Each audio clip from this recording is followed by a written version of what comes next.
Bom dia a todos.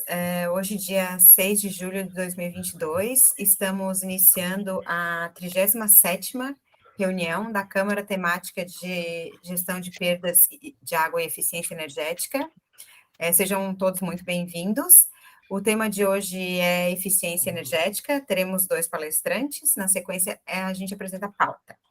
Antes de iniciar as palestras, a gente queria só propor uma discussão que vai ser feita através de um questionário, da gente fazer a próxima reunião da Câmara.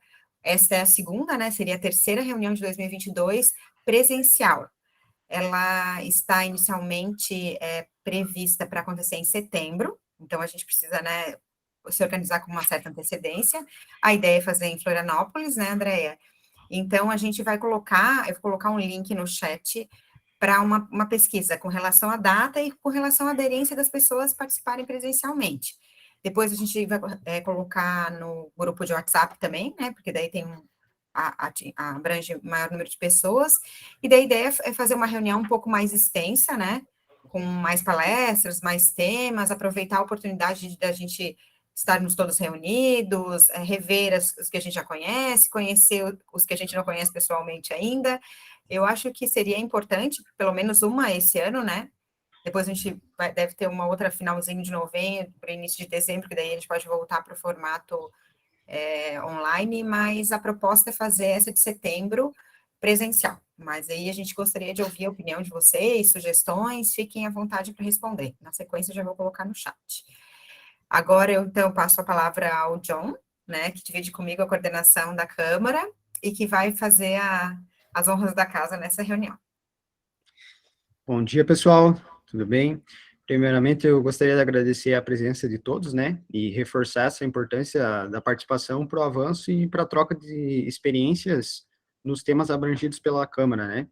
Então, como a minha colega Clarissa já citou, né, hoje nós traremos uma pauta mais voltada à eficiência energética em sistemas de saneamentos, iniciando aqui, então, a apresentação pelo Diego Packer, né, com o tema Eficiência Energética, Contrato e Performance em Estudo de Casos de Guaramirim.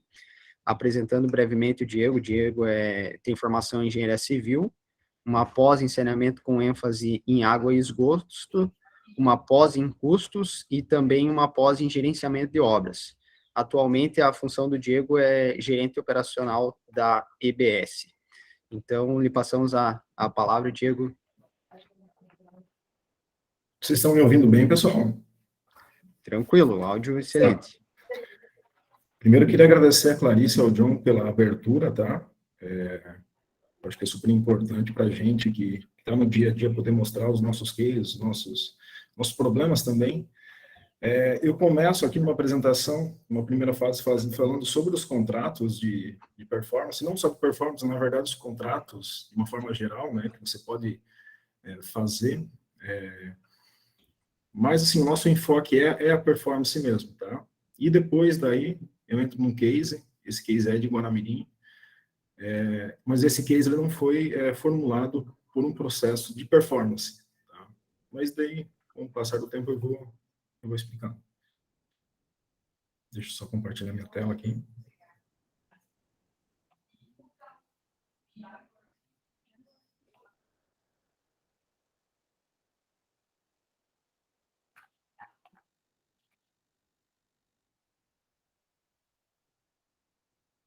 Vocês estão enxergando minha tela, pessoal? Legal. O compartilhamento está correto. Ok? Fechou. Então, tá. Eu só vou fazer uma introdução básica aqui, falando um pouquinho da empresa que eu trabalho, né, que é a IBS. Ela faz parte do Grupo Serrana. O Grupo Serrana tem mais de 1.000 funcionários, principalmente voltada para a parte de resíduos sólidos. Tá? Tem na parte da elétrica também, na parte do saneamento. Então, é uma empresa que trabalha basicamente com os contratos públicos. Dentro da IBS, então, a gente tem concessões de sistemas, tem uma concessão, quer dizer, que é Itapuá, tem 7 operações de água e esgoto. Também trabalha com contratos de redução de perdas, eficiência energética e gerenciamento comercial e consultoria técnica. A empresa tem bastante tempo já de formação, a Serrana já tem mais de 30 anos de mercado, tá? E a sede dela fica em Joinville. Hoje, a EBS atua em Santa Catarina, Rio Grande do Sul e Pernambuco. O Rio Grande do Sul e Pernambuco são 2 contratos de performance de perdas, e grande parte dos contratos são aqui de Santa Catarina. Aqui alguns números da empresa, né? Hoje tem mais 200 colaboradores direto, faturamento da empresa, enfim, quantas pessoas que a gente atende, mais ou menos 1 milhão de pessoas atendidas, isso daí, considerando também os contratos de performance, tá? Eu já entro agora na parte que dá eficiência energética. Então, como eu falei para vocês, essa primeira fase aqui, eu queria abordar como que se pode iniciar um contrato de eficiência energética, principalmente por performance. Não necessariamente tem que ser por performance, mas pode ser também um contrato baseado na 8666. Mas assim, o contrato 8666 todo mundo já sabe como faz, né? Então, acho que o enfoque maior seria na questão da performance mesmo. O que é, só deixa eu ver aqui, o que é eficiência energética, né? Isso daí vocês estão cansados de saber, mas vamos lá. Consiste em uma atividade que busca melhorar o uso das fontes de energia, o uso racional de energia em busca de um resultado, fazer mais com menos. O que a gente trabalha principalmente? Quais são os caminhos que a gente busca para melhorar a eficiência energética? A modernização de materiais e equipamentos elétricos, utilização de sistemas de automação. Então, aqui entra também implantação de telemetria, na parte ali de modernização de materiais e equipamentos elétricos, a utilização de inversor de frequência, CLP, tudo que pode causar um rendimento. Otimização dos processos de acionamento, isso daqui é um dos principais itens que a gente trabalha, mas não o principal, tá? Então, quando a gente chega num local e vê que tem ainda soft start, acionando os motores, ou fechado compensadora, que são equipamentos bem antigos, normalmente ali são locais que têm bastante propensão de melhorias. Isso aqui eu faço um parênteses, né? Quando a gente trabalha com variação de velocidade, por exemplo, se a gente está recalcando com um ponto fixo, normalmente não tem ganho. Tá? Então, eu tenho um sistema de bombeamento que está jogando por um reservatório, a nossa experiência mostra que dificilmente eu consigo melhorar pela parte de otimização de acionamento. Mas quando eu tenho sistemas de boosters, enfim, sistemas que eu consigo variar a velocidade, aqui é um ponto bem importante a ser trabalhado. Adequação e renovação de sistemas hidráulicos para redução de perda de carga. Então, esse é um item também que a gente pega bem pesado. Por que a gente pega pesado? Porque aqui, antigamente, os projetos eles eram dimensionados não pensando no custo da energia como se tem hoje. Então, era comum ter sistemas que estão estrangulados hidraulicamente falando. Esse aqui é um item que a gente pega bem pesado, então, né? A readequação das tubulações, de todas as válvulas. Então, aqui também é uma coisa que, quando a gente vai fazer um estudo do sistema, sempre identifica a recirculação em válvulas, que é um problema que, a maioria das vezes, a gente nem se dá conta do quanto que ele é maléfico e quanto que ele tira o rendimento do sistema. Ou então, velocidades que estão acima do limite ali para o sistema, ou que ele foi projetado por um certo período, e esse período já se passou, tá? E você teve um aumento de vazão. Para aumentar essa vazão, você simplesmente trocou bomba, você colocou uma vazão maior do que o sistema comporta, e você começa a ter, então, esse problema de perda de carga no teu sistema. Então, você tem que fazer um redimensionamento desse sistema. Adequação da curva de bomba, e aqui que é o grande X da questão. Então, nosso principal ponto de partida é sempre esse, tá? Aí a gente consegue sempre fazer um estudo bem aprimorado, e aqui a gente consegue pegar a maioria dos gaps aí dos sistemas. É muito comum chegar no sistema que a bomba foi dimensionada há muitos anos atrás, e desde que ela foi dimensionada, ela nunca entrou com um estudo de melhoria do ponto de operação dela. Tem vezes que é só uma adequação de rotor, tem vezes que você tem que trocar todo o sistema de bombeamento para conseguir chegar no ponto de operação.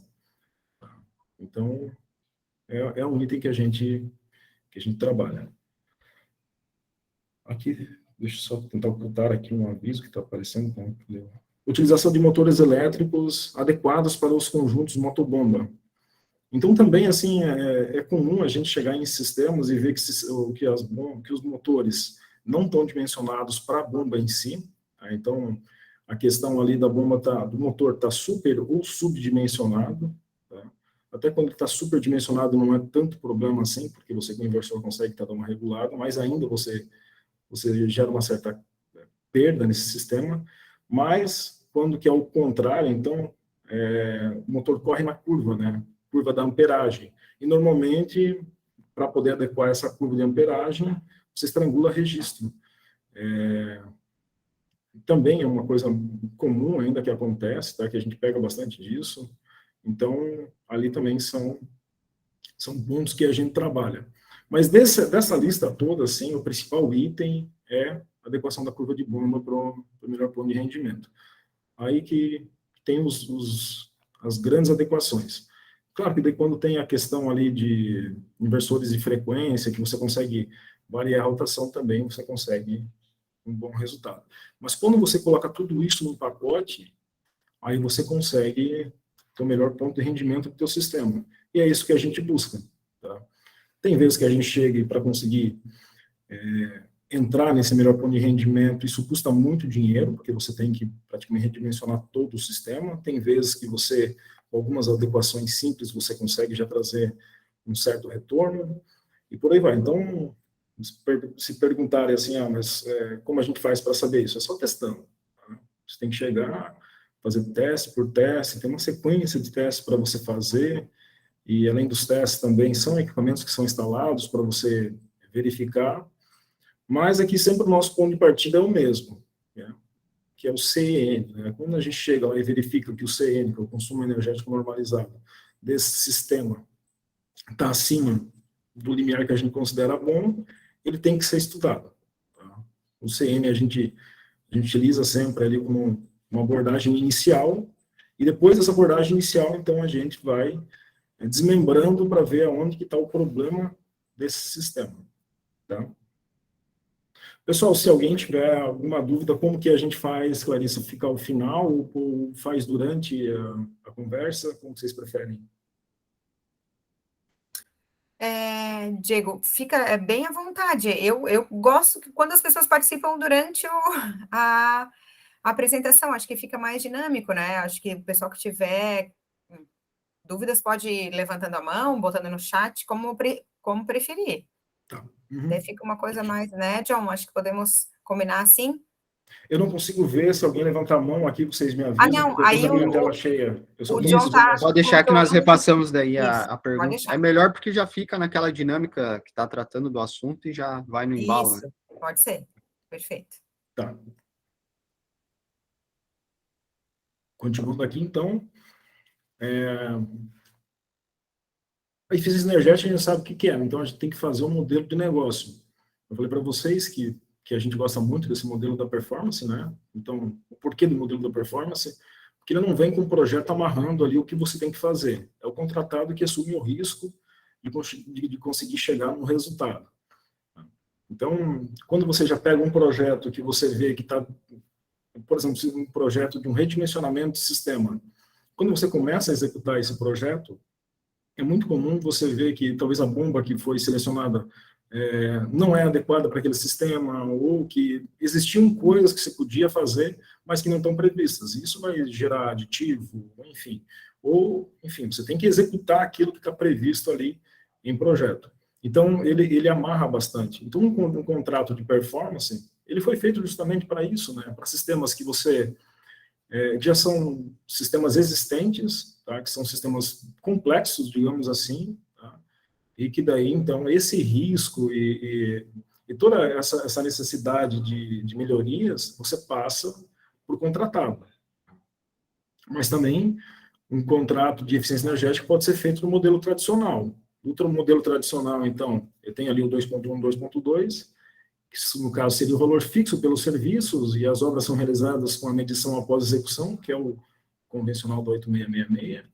O modelo tradicional também pode ser feito uma proposta de técnica e preço, onde você diz que o teu sistema é aquele e os proponentes vão fazer uma proposta técnica dizendo qual é o custo para implantar aquilo lá e vão dar um preço para implantar aquilo lá. Você só estabelece o preço limite ali no edital. Então, também é um sistema bastante interessante, né, porque daí você conta com a expertise de quem vai executar. Como que você faz para elaborar o projeto? É porque assim, você tem o teu sistema, você tem que elaborar um projeto. Dependendo do tipo de contratação, você tem que ou contratar alguém para elaborar esse projeto, para depois lançar esse edital, ou você mesmo faz. Então, as formatações aqui, claro que existem outras, quem trabalha com a parte pública sabe que isso aqui é o básico que a gente está apresentando aqui, né? Mas pode ser feito através de uma PMI ou MIP, que é a proposta de manifestação de interesse. Então, você lança um edital dizendo, olha, estude o meu sistema, me apresente quais são as melhores alternativas. E as empresas fazem essa PMI. É elegida ali a melhor PMI apresentada e a partir daquilo é que se elabora em termos de referência. Tá? Inclusive, a empresa que faz a PMI já apresenta um modelo de termo de referência ali para ser elaborado. Qual que é a vantagem da empresa que está fazendo isso? Porque ela tem acesso às informações e é uma coisa lícita. Tá? Então, a PMI é muito comum. Só que também, assim, a PMI já é uma coisa que demora muito tempo. Tá? PMI ou AMIP. Então, não é uma coisa rápida de se fazer. Normalmente, você tem que lançar um edital, as empresas vão fazer estudos técnicos. Se for de um custo muito baixo de implantação, não vão se interessar em fazer um estudo técnico, porque isso custa dinheiro também. Existe uma série de equipamentos que você tem que mobilizar para poder fazer todos esses estudos, enfim. Então, se for de uma coisa pequena, normalmente a PMI ela se trava, tá? Diego, nós temos uma pergunta. Vamos lá. O contato aqui que aparece está sem o nome, mas pode prosseguir com a sua pergunta, por gentileza. Olá, eu sou a Mazília, daqui da Abes Paraná. Oi, Mazília. Tudo certo? E a gente está... ontem mesmo a gente teve uma reunião sobre o seminário de redução de perdas e eficiência energética, que vai ter em outubro em São Paulo. E um dos painéis vai ser justamente contrato de desempenho. E acabei de receber aqui o link, eu falei, vou entrar, né? E eu queria justamente saber isso aqui. Você falou que tem essas modalidades de contrato e que pelo contrato de performance a empresa, a empreiteira, ela pode fazer alguma alteração no projeto ou ela mesma é responsável pela elaboração do projeto. Eu tenho visto contratos de desempenho em que existe uma relação de obras... Escopo mínimo. Isso. Um escopo mínimo, né? E que é exatamente igual isso. Tem que ser feito, às vezes, aquilo que está no escopo mínimo pode acontecer de não ser fundamental na redução de perdas. E, mesmo assim, por estar no escopo mínimo, tem que ser feito. Não sei se você já presenciou alguma situação como essa, de você analisa que aquilo é dispensável e teria outra solução. No entanto, ela está no escopo mínimo. O que fazer? Então, essa a minha pergunta. Obrigada. Eu vou tentar, assim, falhou um pouquinho, não sei se foi só para mim que falhou, tá? Mas eu acho que eu consegui entender. Assim, o escopo mínimo, quem determina qual é o escopo mínimo a ser executado são os técnicos da companhia. Então, por isso que tem que ter uma participação de todos os envolvidos ali. Quando você lança dizendo, olha, eu quero que seja executado isso, mais isso, mais isso, mais isso, mais isso, as empresas que vão participar desse processo vão ter que executar aquilo lá. Ah, mas só que não é a coisa mais interessante, não foi bem pensado. Aí teve uma falha no processo da elaboração mesmo, porque foram os técnicos que elaboraram isso. Então, assim, o que fica para contratar, né? Essa expertise que eu falo ali, que fica essa coisa de mais aberta, é que o projeto em si é a contratada que vai elaborar. Vou pegar aqui o exemplo de perdas, tá? Você vai dizer assim, mas eu quero que seja implantado válvula redutora de pressão, tantas válvulas redutoras de pressão, quero que seja implantado tantas redes, tantos boosters, mas isso, aquilo, troca tantos hidrômetros e tal. Você coloca esse escopo mínimo, mas você não coloca aonde que vai ser executado, você não coloca... Enfim, a modelagem hidráulica que tem que fazer vai ser contratada, os projetos em si de implantação vai ser contratada, e quem vai ter que chegar naquele resultado depois vai ter que ser contratada. E quando você amarra dizendo, eu quero que você coloque em tal ponto, eu quero que você troque o hidrômetro X, Y e Z, mas não chegou naquele resultado, a contratada vai dizer, mas foi você que mandou fazer assim? Eu executei exatamente aquilo que você mandou, você não chegou no resultado, mas eu fiz o que eu tinha que fazer. Então, por isso que a elaboração do escopo mínimo é a fase assim, que os técnicos da companhia, os técnicos da empresa ali que estão solicitando esse serviço, eles têm que sentar, todos eles, e chegar num consenso. O que a gente vai fazer? Quanto isso vai custar também? É outra informação fundamental. Por quê? Porque você tem que ter uma previsão de quanto você vai gastar para isso. Então, assim, o que basicamente é lançado num processo desse é o que tem que fazer e uma remuneração para esse escopo mínimo. Tá? E que é um preço de mercado. É mais ou menos isso. Tá? Eu não sei se consegui te explicar assim, a tua dúvida. É a Mazilda, né? É, a Mazília. Mazília. Sim.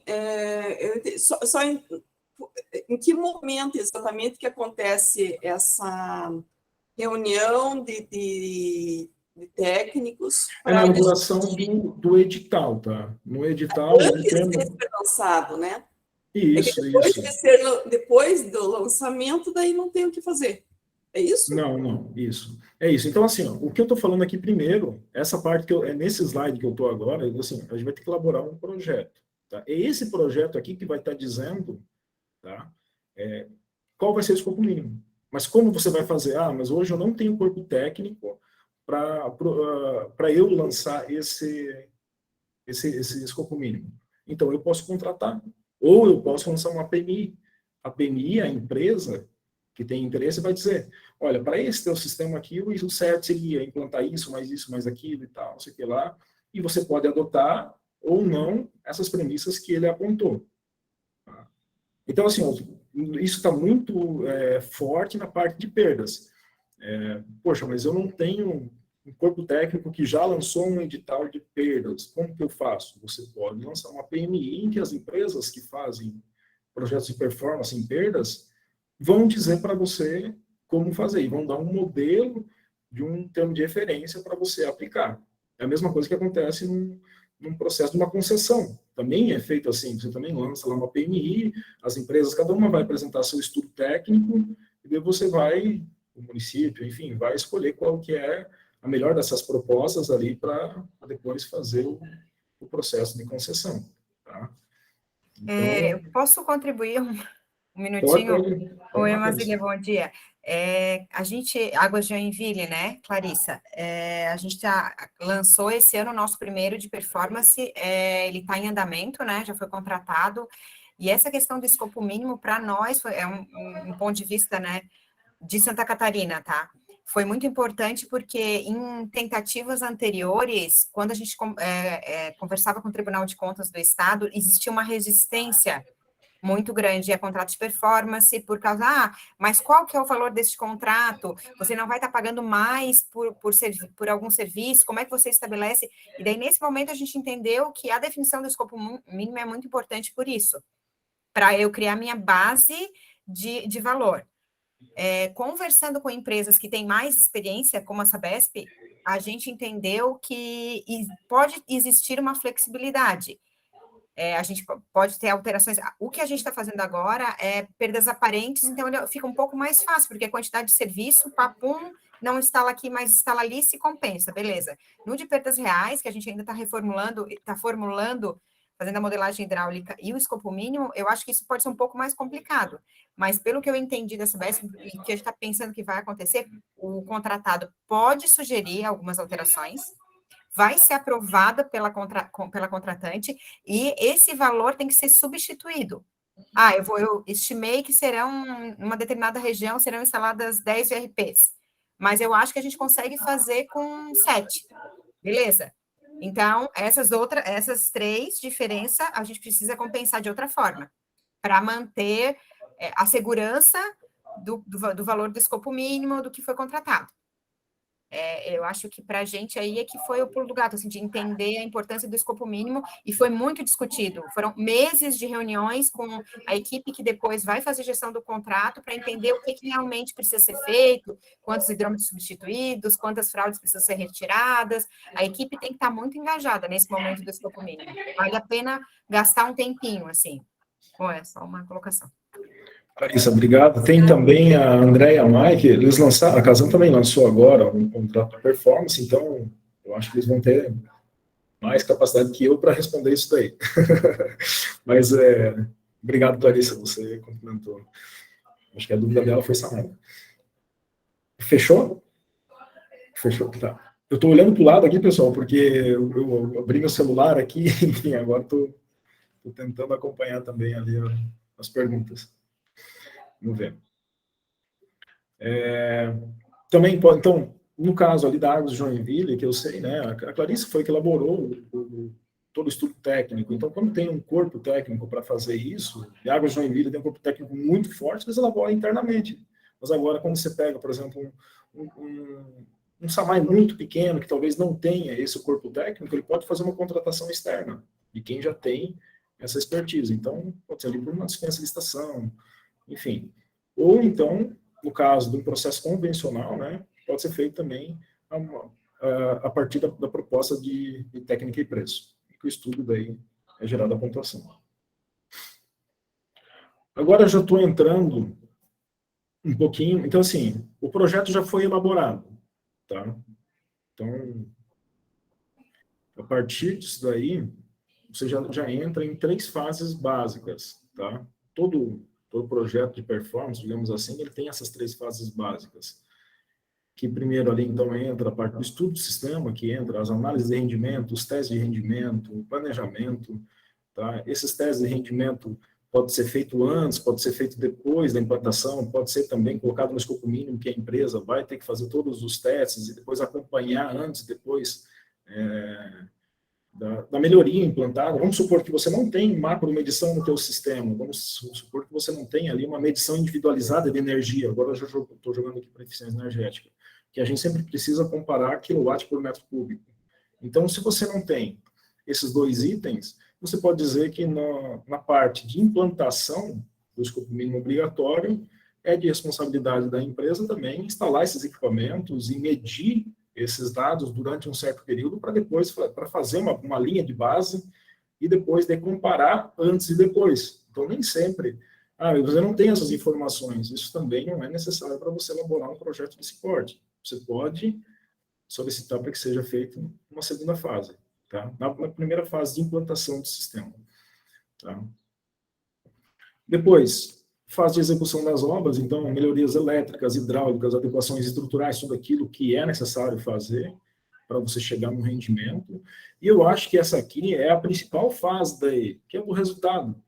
Eu pergunto para vocês, assim, e eu falo por mim também, porque a gente já fez muito disso, de você fazer um processo de melhoria em algum sistema e depois não medir, ou medir de uma forma rasteira, digamos assim. Tá? É até engraçado, assim, o quanto que a gente deixa de prestar atenção nessa fase que, no projeto de performance, ela é a principal de todas, que é a medição do resultado. Melhorou quanto? Eu vou ter que ver.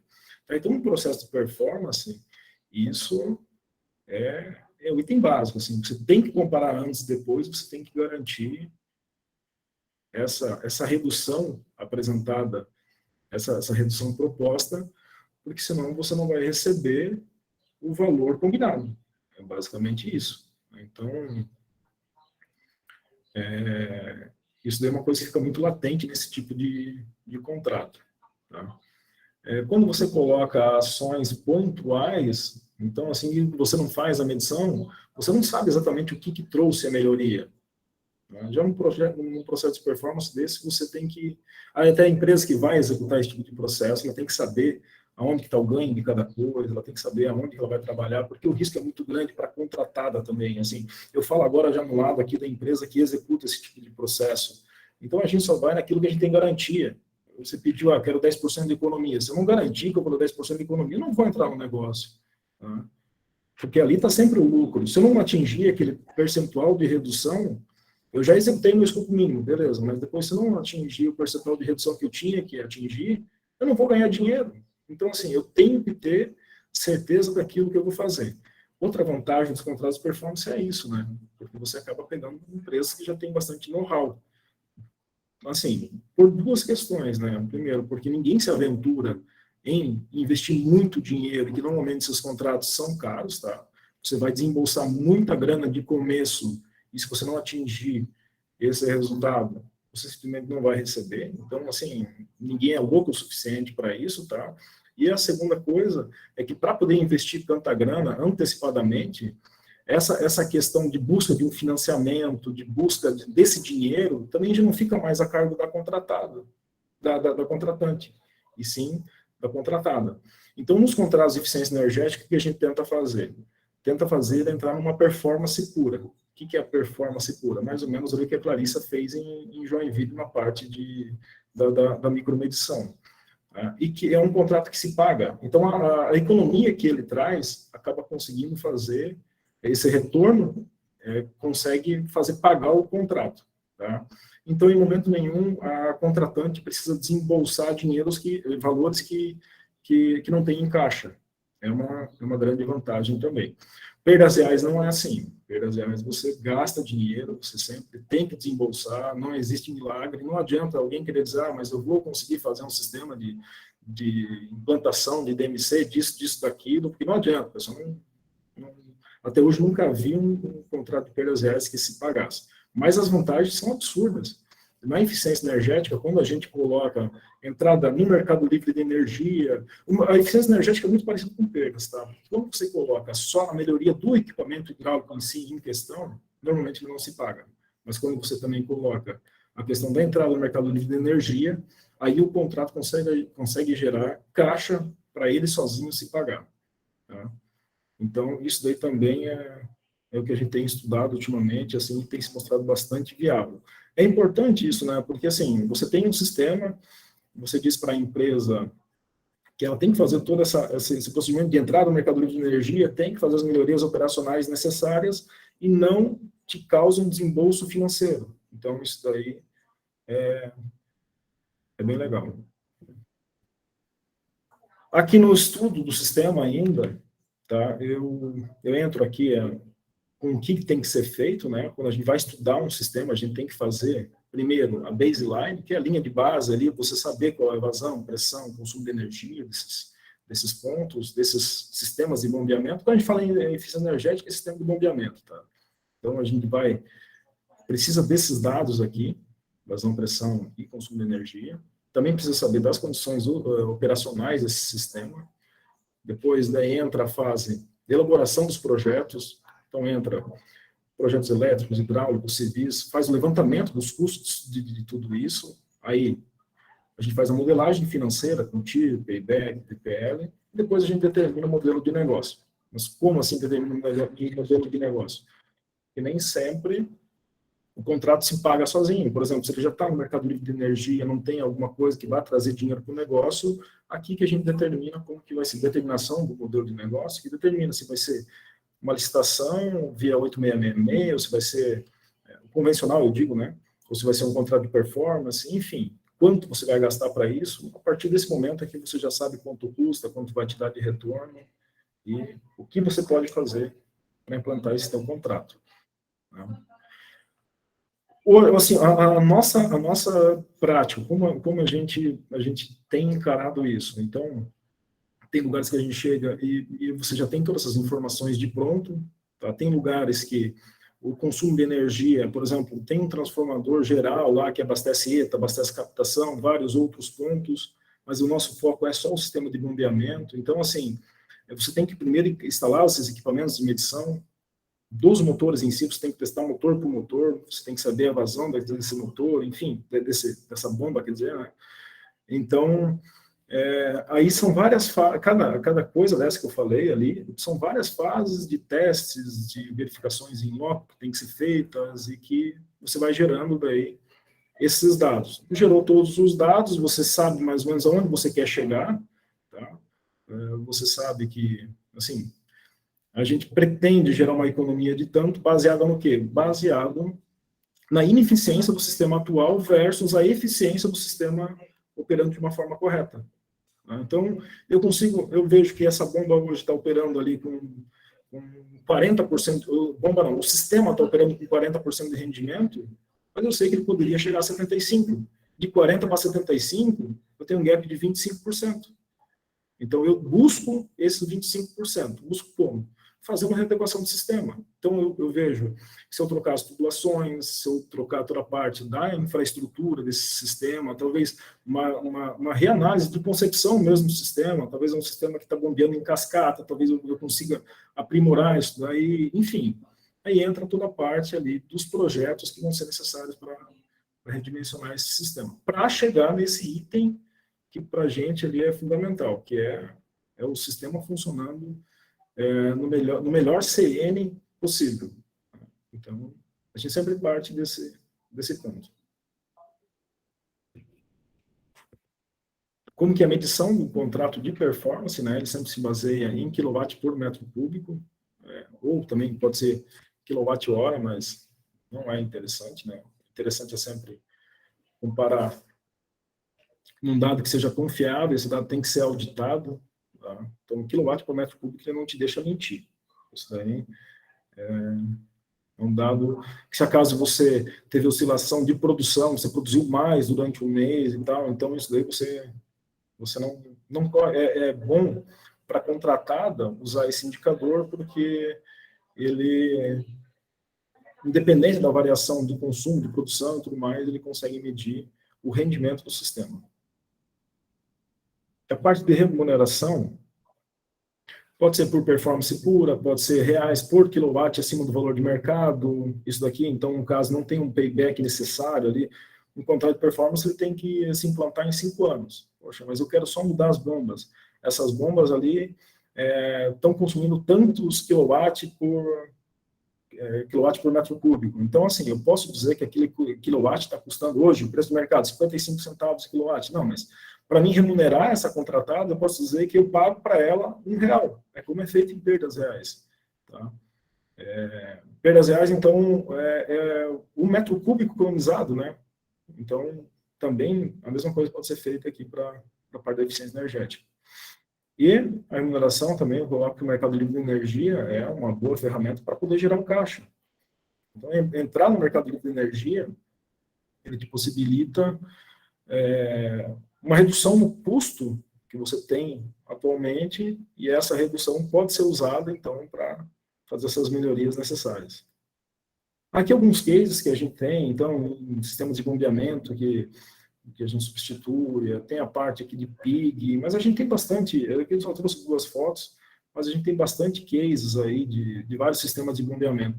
Assim, pessoal, até chegar no nível, hoje a gente tem um setor de eficiência energética na empresa, né? O engenheiro Edgar é o engenheiro eletricista, nosso engenheiro eletricista ali mais hidráulico que eu já conheci até hoje. Ele sabe fazer dimensionamento hidráulico de tudo. Não sei se o Edgar está online, mas a gente está respondendo no WhatsApp, enfim. Mas, então, quando a gente criou essa metodologia, vocês vão ver, no Brasil existem poucas empresas que estão trabalhando com isso, porque é difícil, justamente porque é complicado você conseguir pegar um sistema que já é relativamente antigo ali, estudar ele e fazer todas as proposições de melhoria. Assim, o que é difícil? Não é você dizer, tem que trocar isso, trocar aquilo e tal. Isso daí é simples, qualquer um consegue fazer, mas agora você dizer que isso vai te dar um resultado de tanto, se você conseguir trocar isso e aquilo, quanto vai custar e qual vai ser a economia, foi a nossa dor de cabeça. Então, a gente teve um tempo muito grande de amadurecimento para conseguir chegar nessa... A gente criou esse setor internamente ali, então fui eu, foi o Edgar, foi o Rodrigo, a gente criou e foi, assim, testando vários sistemas. Cada um que a gente testava e descobrindo um pouquinho de como que a gente podia chegar na melhor conta, na melhor solução possível. Esse contrato aqui que eu vou mostrar para vocês, ele foi um dos estudos que a gente fez também. Por quê? Porque esse foi um contrato de uma licitação normal, tá? Ele não foi uma licitação base performance, mas a gente fez todas as fases como se fosse performance. Por quê? Porque a gente estava ainda na fase de estudar. Hoje a gente já implantou outros também, então hoje a gente já criou essa maturidade, assim. Mas é bem interessante, assim, se vocês forem fazer um contrato parecido desse, assim, é estudar o antes e depois e ver qual que é a linha de ganho que você conseguiu, tá? O Edgar está mandando mensagem, não vou conseguir ler. Depois eu leio, Edgar. Aqui, então esse case aqui que eu trouxe para vocês, que é o case de Guaramirim. Então, acho que eu tenho uma foto aqui de como que ele era antes. Então, é um sistema bastante antigo, um sistema de bombeamento ali, que as bombas eram submersíveis. Deixa eu ver se eu consigo pegar aqui, vou apontar o mouse, deixa eu ver onde que eu faço isso. Não sei se vocês conseguem ver o meu mouse. Mas aqui, então, é um poço de sucção, existem várias bombas submersíveis ali, aqui até tem uma bomba aqui aparecendo aqui do lado, eram bombas bastante antigas, tá? O par de fiação também era bastante problemático, sistemas de acionamento bastante problemáticos e tal. E assim, o sistema estava operando, daí, qual que é o consumo desse sistema? Ele está bem ou não está? Não sei. A gente tinha, então, essa situação inicial. Vamos estudar.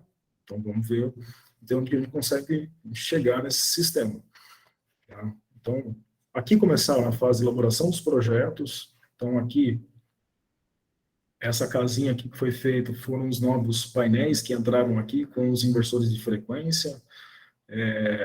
Ela foi reformulada por completo, desde o sistema de gradeamento. Tudo isso a gente teve que fazer para melhorar o desempenho do sistema. Tá? Porque se a gente não mexe no sistema de gradeamento, as bombas continuam com um problema lá de sujeira, e isso tira o rendimento do sistema. Então, são coisas básicas, mas que têm que ser feitas.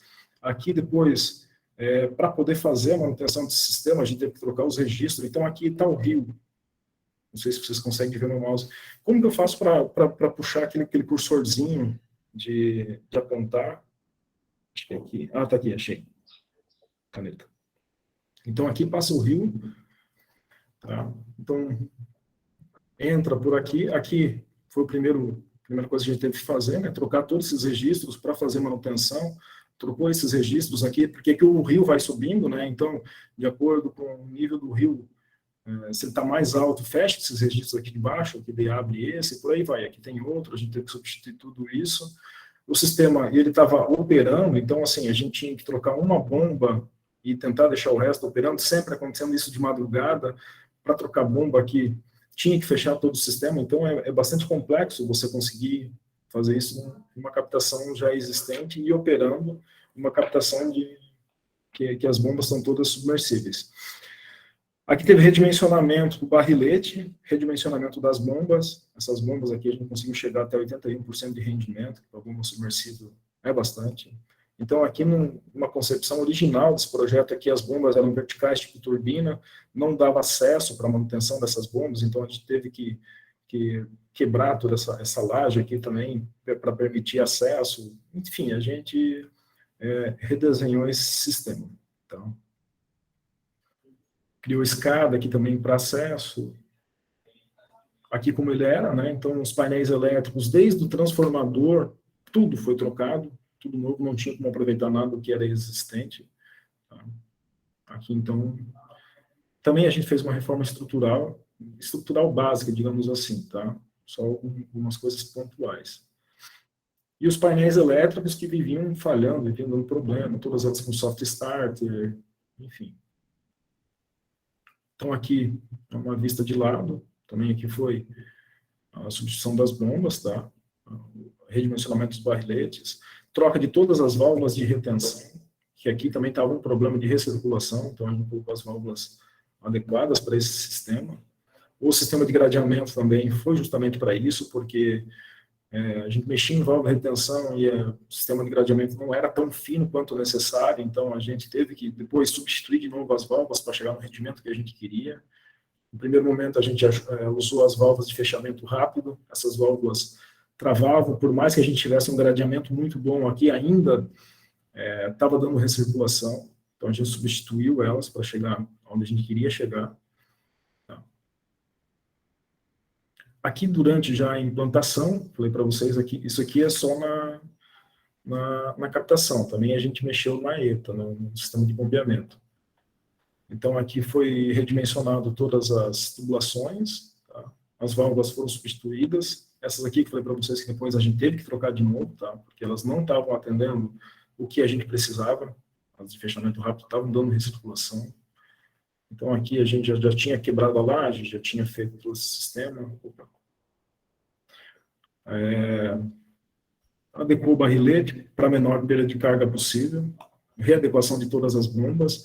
Aqui ainda não tem nessa foto, mas nessas bombas, o rio ele chega a um nível muito baixo, então essas bombas aqui, elas conseguem trabalhar com líquido mais ou menos até essa altura. Depois aqui a gente também fez placa antivórtice para poder captar esse líquido aqui sem criar vórtice, tá? Isso daqui já, na fase de projeto, a gente tinha previsto, isso aqui foi quando a gente tinha recém-instalado. Então, essa placa antivórtice também, ela resolveu bastante o problema ali do vórtice que criava. Aqui são as bombas já da ETA. Então, os motores de 100 cavalos, os motores a gente não substituiu, a gente trocou só as bombas, e as bombas a gente entrou no ponto de operação que elas tinham que entrar. Então, aqui foi o grande X da questão. A gente fala em bombeamento, aí que está o maior ganho que a gente pode ter. Então, aqui, disto sistema, essas bombas antes elas estavam com 45%, 48% de rendimento, e a gente conseguiu chegar a 75% de rendimento, que são motores de 1.750 rotações. Então, para um motor de 1.750 rotações, esse é o maior rendimento que a gente conseguiu no mercado. Mas, poxa, rendimento de 75% com uma bomba horizontal não é tão bom. Para essa, sim. Essa daí era o que tinha de melhor no mercado. Então, deixa eu passar aqui. Os painéis elétricos também foram todos refeitos. Tá? Então, que nem falei para vocês, desde a parte lá da subestação foi tudo refeita, todo o cabeamento foi refeito, redimensionado, que existiam perdas ali também. Todos os inversores de frequência foram instalados. Sistemas de proteção, tanto na captação quanto na ETA. Tá? E aqui, deixa eu ver se eu não tenho aqui tá mais para frente. E aqui, então, mostra os resultados. Isso daqui, então, é a nossa análise inicial do CE, que é o consumo energético, que estava lá, isso aqui no vermelho, é do ano de 2020. E depois, 2021, após, aqui foi a implantação do sistema. Aqui hoje começou as obras, a implantação do sistema. Então, a gente despencou o consumo energético a partir desse momento. Aqui, lembrando que a gente só tinha, assim, para a gente poder comparar, né, a gente só tinha a entrada principal da ETA. E a ETA, então, ela se divide em captação e sistema de recalque ali da ERAT. ERAB e ERAT. Então, esse consumo, colocando tudo junto, colocando tanto ERAB quanto ERAT junto, e a gente despencou todo o consumo do sistema para esse nível aqui. Quando a gente fala que a gente conseguiu 20% de economia, nas bombas, na verdade, a gente conseguiu muito mais do que isso, porque na ETA a gente não mudou, os motores dos floculados continuavam os mesmos, enfim, as dosadoras continuavam todas as mesmas, a gente não melhorou a iluminação da ETA, enfim, nada disso foi modificado. A gente só modificou o sistema de bombeamento em si. Então, aqui já é em azul 2021, e aqui agora 2022. Aqui porque entrou em operação mais uma bomba de recalque. Então, nesse período aqui, teve um consumo um pouquinho maior. Mas já voltou, já parou de ser utilizada, já voltou de novo o que era previsto. Tá? Vamos ver aqui. Como está de tempo, pessoal? Tá tranquilo? Como que a gente fez para chegar nesses resultados? Então, aqui a gente fez o teste em todas as bombas. Essa aqui são os equipamentos de medição termodinâmica nas bombas. Vocês podem ver que tem um sensor aqui no recalque, tem um sensor na sucção da bomba. Isso aqui foi colocado antes de fazer a troca e depois também para a gente poder comparar. Esses sensores aqui, eles pegam o diferencial de pressão, temperatura, fazem análise de qual que é o rendimento atual da bomba, que que é esse gráfico que está aqui. Então, a gente esperava, a curva original da bomba era essa. A gente esperava, então, que ela estivesse trabalhando nesse ponto aqui. O que estava acontecendo? Ela estava trabalhando nesse ponto aqui. Então, o melhor rendimento que ela conseguia chegar era de mais ou menos 49%. Não passava disso. Isso daí a gente fez em todas as bombas. Todas elas trabalhavam com rendimento de mais ou menos 45% a 49%. Tá? O que precisava ser feito ali? O que acontecia? Então, essas bombas elas estavam com dimensionamento incorreto. Tá? Então, até para a gente conseguir trabalhar dentro da faixa de segurança dos motores, ali, do coeficiente de segurança, a gente tinha que dar uma estranguladinha no registro, na saída das bombas, para trabalhar com a amperagem normal do sistema. Então, até antes de a gente fazer esse programa aqui, foi instalado, vamos só colocar inversor de frequência e tentar regular isso daí, só instalando inversor de frequência. Nosso ganho lá foi de 2%. Não resultou em nada, praticamente. Então, assim, as fases de implantação, assim, esse projeto para a gente foi bastante interessante, porque tudo que podia dar errado, assim, a gente foi verificando antes, foi testando, foi aprimorando durante ele, até chegar nesse resultado que a gente teve. Alguma pergunta? Diego, nós temos uma pergunta aqui do José Henrique, por gentileza. Opa, bom dia, pessoal. José Henrique, da Água de Cambuí. Oi, José. Tudo bem? É só uma perguntinha, talvez até boba, mas em relação a esses sensores... Tá tudo certo. Em relação José, a esses sensores... Oi, tá ouvindo? Oi? Você me escuta? Eu não consegui ouvir aqui, vocês ouviram? Oi, Diego, ele só fez uma Agora introdução. Tu me ouve? Diego, tu me ouve? Pode falar. José, pode fazer a Vou tentar de pergunta. novo, então. Oi. Só em relação aos sensores, entender se isso foi contratado uma empresa terceira especializada para fazer essas medições do rendimento das bombas, ou se vocês mesmos têm pessoal para fazer isso, se é algo simples de fazer? Não é simples fazer e não é barato também, tá? Então, isso daqui a gente contratou a Toraco para fazer essa análise, é uma empresa de São Paulo. Esse equipamento que ele usa é o Free Flow, tá aqui esse equipamento. Eles fazem essa verificação em loco, então o tempo de medição é você que vai determinar, mas eles fazem basicamente um estudo da curva da bomba.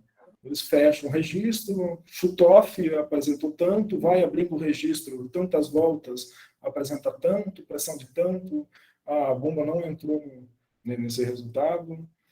A gente tem um equipamento até parecido com esse, que a gente montou internamente, mas assim, até a gente também queria ver se o nosso equipamento dava o mesmo resultado.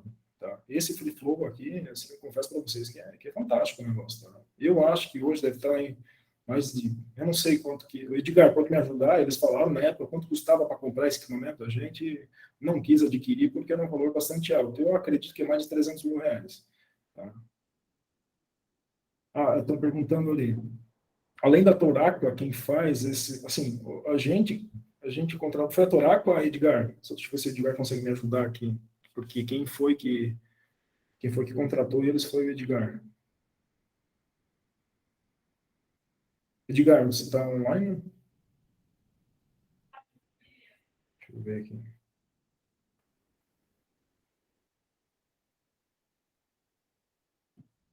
Não está. Tá.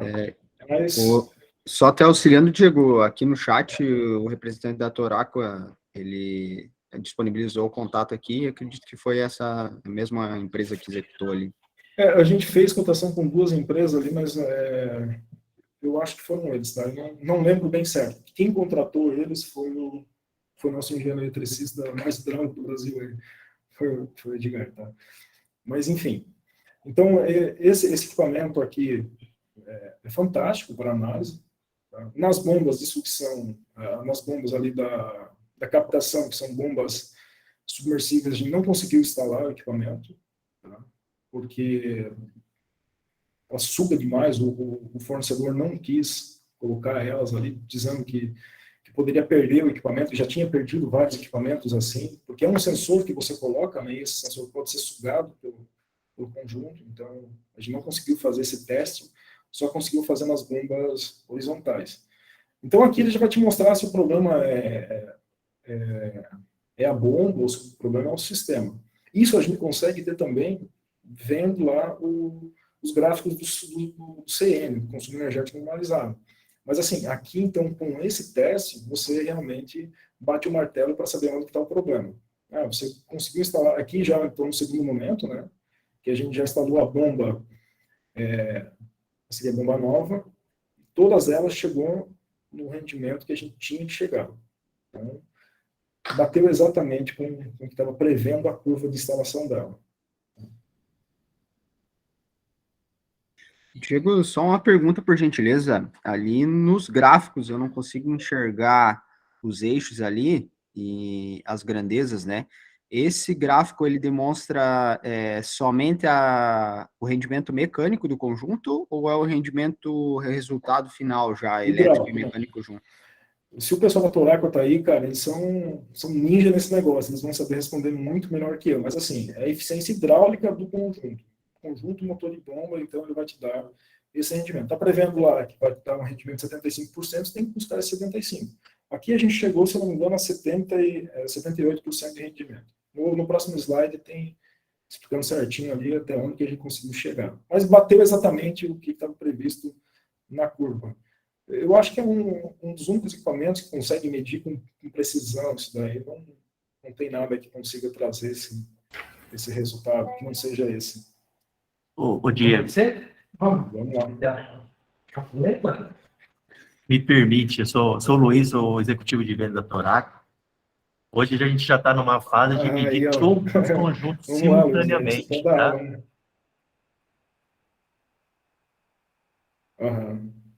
Legal. Então a gente tem esse equipamento que mede uma bomba por vez, mas hoje a gente conseguiria, por exemplo, nessa estação composta aí por 3, 4 bombas, a gente colocar em todas as bombas e além de ver o rendimento individual dela, a gente conseguiria ter uma interpretação melhor da operação. Qual bomba opera mais, quais combinações que é preferencial, a gente conseguiria analisar também, porque aí tem um custo, tem um potencial de ganho, porque às vezes prioriza uma bomba menos eficiente nas combinações. Tá? Show de bola. Mas eu fico à disposição, e parabéns pela sua apresentação. Se eu estiver mentindo alguma coisa, não me interrompa. Não, tá tudo ok. Beleza, então. Vamos lá.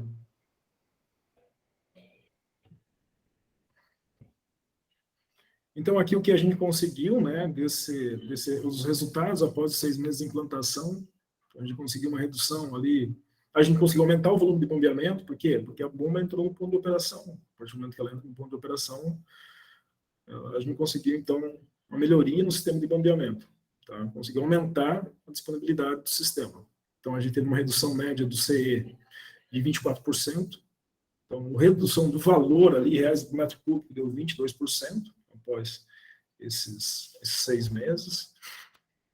O rendimento do sistema, aumento médio de 15%. O rendimento do sistema que eu falo, pessoal, a gente comparou toda a ETA, pegou no transformador geral lá da ETA, consumo de energia, porque era a nossa linha de base. Nossa linha de base era tudo junto. Então, ali deu 15,6. Vocês podem ver que é bastante, tá? 15% em todo o sistema é bastante coisa. Então, em 6 meses, ali, um consumo evitado de R$142 mil, e em quilowatt, né, 245 mil, e o payback é de 3,8 anos. Então, esse sistema de bombeamento, a gente conseguiu um payback bom de 3,8 anos, tá? Nem todos conseguem dar um payback tão bom assim. Tem sistemas que dão um payback muito menor do que esse, tá? Mas aqui também, esse payback, a gente considera todo o custo de implantação, que foi mais de R$1 milhão ali em obra. O porquê que foi esse R$1 milhão? Porque a gente teve que trocar toda a parte elétrica. Eu vejo assim, não adianta você querer colocar inversor de frequência se você está com a fiação que está jogando até o inversor de frequência com 40 anos. Depois, enfim, quando você começa a mexer numa coisa, você vê que ou adequa tudo, ou então, quando você começa a misturar coisa velha com nova, isso é sempre um problema, assim. Já teve vezes a gente colocar inversores de frequência em sistemas de bombeamento, que daqui a pouco aquela bomba não, aquele motor não era para isso, um motor muito antigo, daqui a pouco você começa a ter problema de manutenção, é dor de cabeça e tal. Então hoje a gente já parte numa linha aí de, já que você vai fazer uma coisa que se possa dar garantia, que você possa se comprometer, que se acaso der problema, então você até consegue solicitar lá para o fornecedor desse equipamento substituir. Então, a nossa experiência, né, assim, o nosso sentimento, talvez de outras empresas não seja, mas o que a gente gosta de fazer é esse pacotão completo, assim, de você chegar lá e tentar chegar no melhor rendimento possível, não trabalhando uma coisa em específico, tá? É tentando mesclar tudo isso daí. Então, os resultados, né, desse case nosso ali, a gente passou desses conjuntos de motobomba ali, o rendimento deles de 49% para 75%, aumento da vazão da Aerate ali de 115 para 140 litros por segundo, o índice do CE a gente reduziu ele de 0,55 para 0,40, um payback simples de 3,9 anos, o investimento foi de R$1.167.000, e outras coisas que não se comparam, né? Porque daí a gente instalou também telemetria em todo o sistema, os medidores de vazão, então os operadores de ETA podiam ligar e desligar o sistema, aumentar e diminuir a rotação, tudo ali por um painel de comando instalado no laboratório da ETA. Então, assim, para eles também ficou muito fácil de operar todo esse sistema. Isso daí eu acho que foi um dos principais itens ali que para a gente foi bastante interessante. Segurança operacional, né? Então, quando você coloca os equipamentos todos novos, o custo, esse payback que a gente comparou aí, não estão os custos de manutenção do sistema, que lá vivia dando problema. Então, assim, se a gente for comparar ainda mais esses custos de manutenção, que hoje estão em praticamente zero, é tudo novo, então essa conta com certeza seria diferente.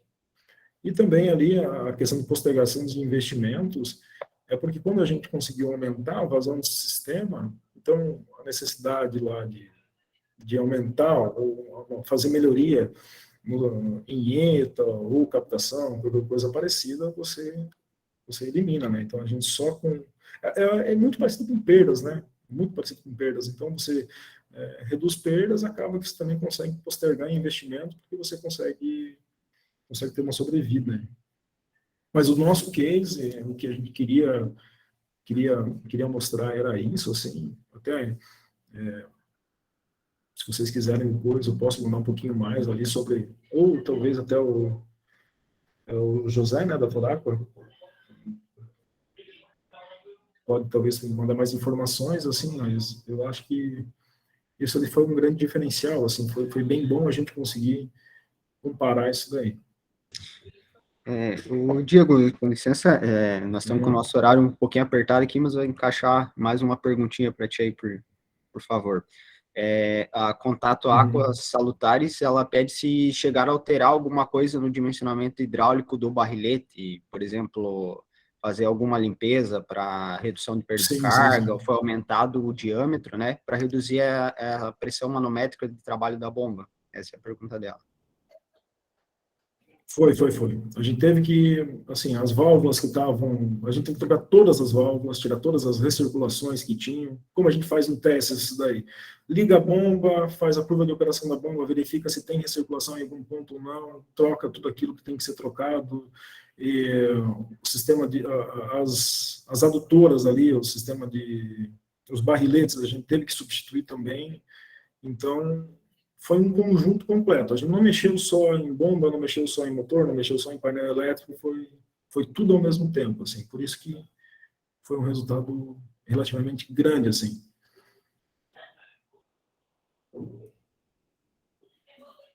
Os barriletes das bombas da captação lá, eles eram todos em 150 milímetros. A gente passou todos eles para 250 milímetros. Então, só ali já conseguiu reduzir a altura manométrica dessas bombas também.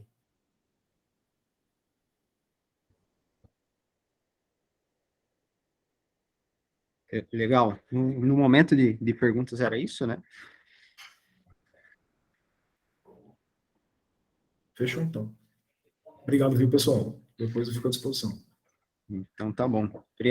Primeiramente, então, gostaria de parabenizar pelo trabalho, né? Um excelente case. já foi um diferencial ali, principalmente prever medidas ali para evitar o vórtice na bomba, né? Isso, quem estuda a área aí sabe que dá um impacto diretamente no rendimento energético do sistema, né? Muito legal.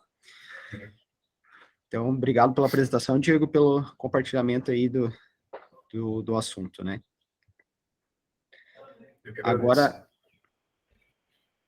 Agora nós receberemos, então, o engenheiro Hugo Binder, né? Com o tema também, um estudo de casos de eficiência energética no SAMAI de Rio Negrinho. Apresentando aqui brevemente o Hugo. O Hugo tem formação em engenharia sanitarista e ambiental pela UFSC, é especialista em gestão ambiental pela UNOESC e também em gerenciamento de águas e efluentes pelo Senai Santa Catarina.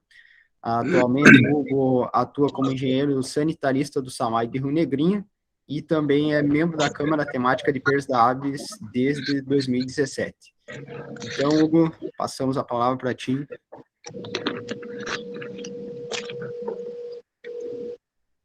Bom dia a todos.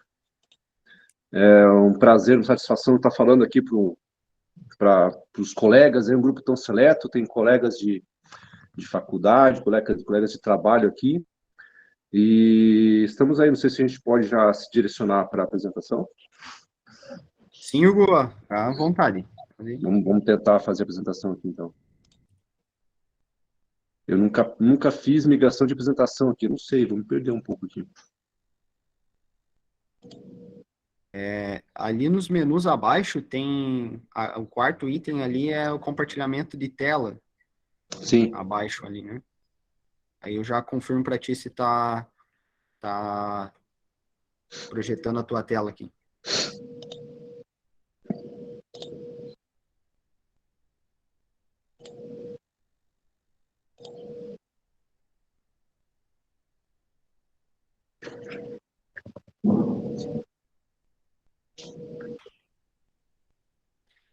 Agora sim, já está aparecendo o PowerPoint da apresentação, Hugo.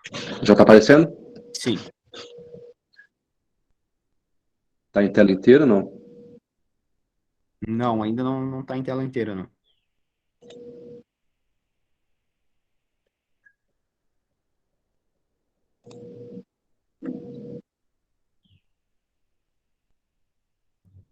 Agora foi? Esperando atualizar, mas ainda não atualizou para tela cheia, não.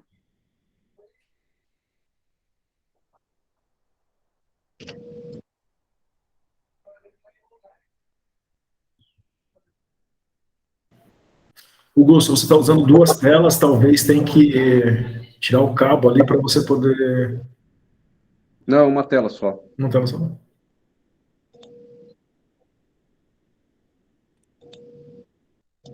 No seu computador está aparecendo a tela cheia? Sim. É? Não, no compartilhamento, infelizmente, não está aparecendo, não. Pelo menos para mim, né? Não sei se para o pessoal tá... Não está aparecendo, mas está bem nítido. Se quiser começar ou continuar assim... Tá. A imagem está boa. Só... Não é aqui, né? Não. Bom, então vamos assim mesmo para a gente não perder muito tempo. Bom, pessoal, então eu fiz aqui uma breve apresentação aqui do SAMAI de Rio Negrinho. Deixa eu ter que ir lá para minha tela mesmo. Tá, mudou aí? Mudou. Engraçado que não está indo. Então, eu fiz uma breve apresentação aqui do SAMAI de Rio Negrinho. Tem uma imagem aérea da nossa ETA. Não está indo. Tem que ser assim mesmo. Aí depois, então, tem aqui a nossa tela de telemetria para mostrar para vocês que nós estamos com quase todas as bombas e reservatórios ligados na telemetria. Tudo isso aí tem sido feito desde 2015, com a implantação de telemetria, e a gente começou a trabalhar a questão de perdas e eficiência energética um pouco mais adiante, mas foi a partir de 2015. Até 2015, eu sou o único engenheiro aqui do SAMAI, então eu entrei tocando obras de saneamento, de esgotamento sanitário, e a partir de 2014, a gente foi concluída essas obras de esgotamento sanitário, e daí a gente começou a trabalhar mais nessa parte de água, e eu foquei na parte de telemetria e eficiência energética. O novo marco regulatório de saneamento de 2020 tem uma meta ambiciosa, né? Todos já sabem aí que até 2033, 94% da população vai ter que ter acesso à água potável e 90% ao tratamento e coleta de esgoto sanitário. O governo colocou essas metas anuais, está em revisão e acompanhamento.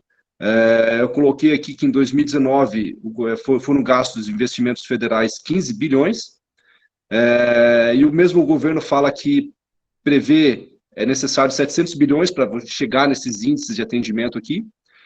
Se a gente continuar investindo 16 bilhões, né, que foi o mesmo que foi gasto em 2019, a gente demoraria 44 anos, não 11.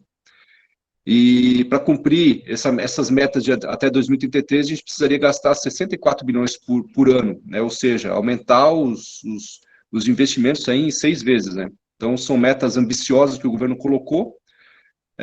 Tem SAMAIs e companhias de saneamento aí que vão conseguir atingir, mas a grande maioria não vai conseguir atingir. Então, essas metas aqui foram colocadas, mas vão ser revistas em breve, essa é a nossa expectativa. SAMAI de Rio Negrinho, eu peguei dados do SNIS 2020, hoje a gente tem um consumo per capita de água de 121 litros por habitante dia, no estado 144, região 148, Brasil 152. Então, nosso consumo per capita está bem abaixo das médias regionais aí. Consumo médio de água por economia, hoje em Rio Negrinho, é 11,5 metro cúbico mês por economia. Está na média, né, no estado é 10,8, região 10,8, Brasil 11,9. Então, a gente está mais ou menos na média das regiões, eu consumo por economia. Índice de atendimento total de água, nosso município está com 99%, o estado colocou 100%, eu não acredito nisso, mas pelo SNIS aqui é 100%, a região 90%, o Brasil 84%. Então, tem alguns dados do SNIS que estão sendo revistas as metodologias, né, a área, principalmente, tem um trabalho de revisão de procedimentos, e o estado colocou 100% de atendimento com água aí, sendo que na região aí estaria muito acima, né? Eu não acredito nesse 100%, porque a gente sabe de regiões aí que não tem abastecimento de água. A meta quanto a índice de perdas, nosso índice de perdas aqui desde 2015, porque foi onde a gente começou a fazer o acompanhamento, a gente tinha perdas de 47,85%, hoje nós temos 33,51%, agora em junho, tá? É uma queda de 14,3 pontos percentuais, só com esse acompanhamento. A gente tem algumas ações, mas mais o acompanhamento e mudança de algumas metodologias. Nosso tempo de conserto é muito rápido, a gente não fica dias vazamento na rua, a gente tenta consertar no mesmo dia, às vezes, mas a gente aprimora alguma coisa e estamos tendo retorno, tá? Então, hoje a gente está com 33,51, no SNIS 2020 a gente tinha 35,23, a meta é 25%, é uma meta bem ousada, né? Para quem trabalha com saneamento sabe que 25% é uma meta bem ousada, e a gente está 35%, o estado tem 34%, eu também não acredito muito nesse número aqui, porque o nosso índice de perdas é um índice considerado baixo para a região, né, e nível de Brasil, e estado 34%, a gente sabe que o SNIS precisa ser revisto, algumas metodologias de inserção de dados aí, né, índice de perdas por ligação, que é um outro indicador que a gente usa bastante, o nosso município está com 217 em 2020, agora, em 2022, a gente já está com 198, abaixo de 200, a nossa meta era ficar abaixo de 200. 217, estado 253, região 289, Brasil 343 dados de SNIS. A meta é 216 até o ano de 2033, pelo marco legal, pelas percentuais. Nós já atingimos a meta de 2033 agora em 2022. né? A gente está atingindo a meta desde o ano 2000, praticamente. Aqui a gente vê só um apontamento nesse gráfico aqui foi a pandemia, onde a gente teve o trabalho de troca de hidrômetros diminuído, né? Então, o índice de perda tem que ser uma constante, né? Esse controle de perdas tem que ser uma constante. A gente falhou um pouco na troca de hidrômetros, na aquisição de novos hidrômetros, e o índice já aumentou um pouco, né? Depois a gente retomou a parte de troca de hidrômetros, o índice já deu uma recuperada, e agora retomou um pouco uma alta aqui, em função de algumas outras obras que a gente também teve que diminuir a troca de hidrômetros, então isso é sensível. Você parou de trocar hidrômetro, o índice de perdas volta a aumentar. Então tem que ser, todo mês tem que se fazer alguma coisa, ou pelo menos ficar trocando hidrômetro. A tarifa média praticada de água, em Rio Negrinho nós estamos com R$ 3,56 por metro cúbico, no estado 5,20, região 5,55, Brasil 4,25, então a gente tem uma tarifa bem baixa, e agora por questão política não foi concedido aumento. Nós fizemos algumas mudanças aqui da gestão do SAMAI, tínhamos um contrato de terceirização de esgoto que a gente acabou retomando para o município, e com isso aí nós tivemos uma economia, sobrou dinheiro, o prefeito não deixou aumentar a água esse mês agora, estamos tentando viabilizar com a Ares, agora o prefeito está tentando viabilizar com a Ares, não considera aumento em um ano para trás. Então, nossa tarifa de água vai ficar mais diferente, mais baixo do que a região e o estado aí. Despesa total com serviços por metro cúbico faturado, município R$ 2,66 por metro cúbico faturado, a nossa despesa é baixa em relação a estado, região e Brasil. Então, o nosso SAMAI é um SAMAI pequeno, nós temos 42 mil habitantes, cerca de 13 mil ligações, e a estrutura é bem enxuta e a gente consegue gastar pouco, né, usar bem o dinheiro.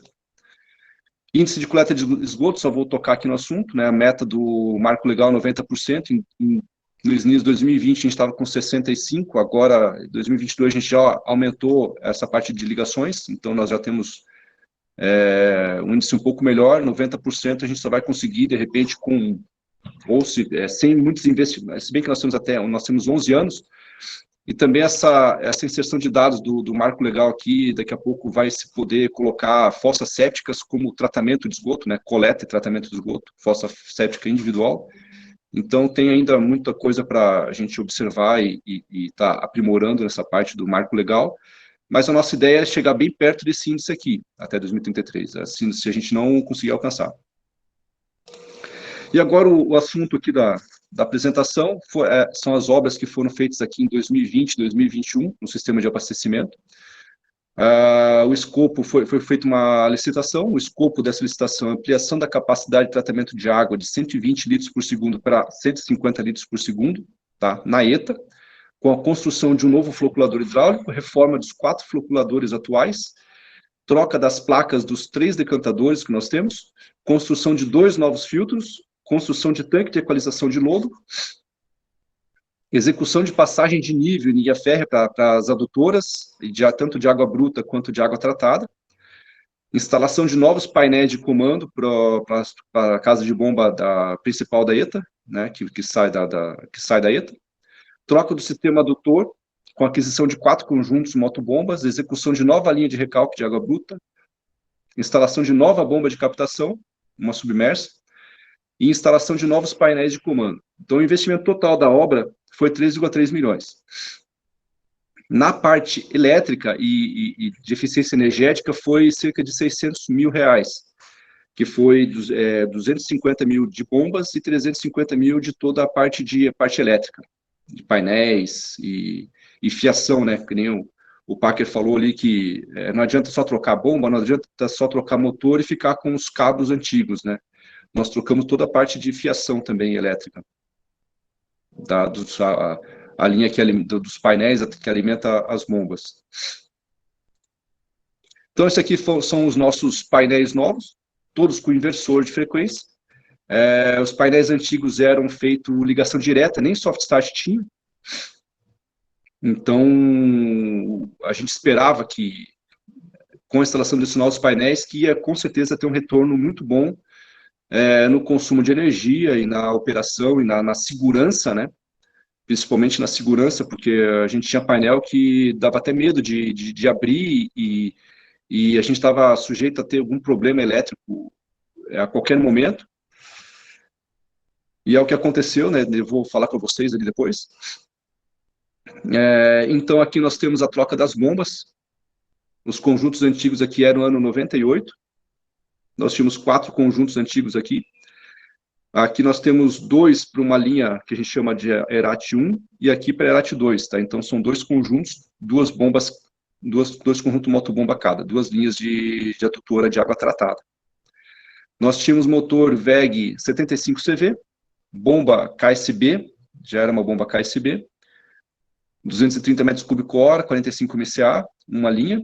A outra linha era motor 75CV também, a bomba KSB com uma vazão diferente, para menor, 186 metros cúbicos e uma altura maior de 68 metros de coluna d'água. O que a gente fez? A gente fez um estudo com a empresa para, em função dos nossos adutores de 300 milímetros, qual seria a maior vazão que essa linha poderia aguentar.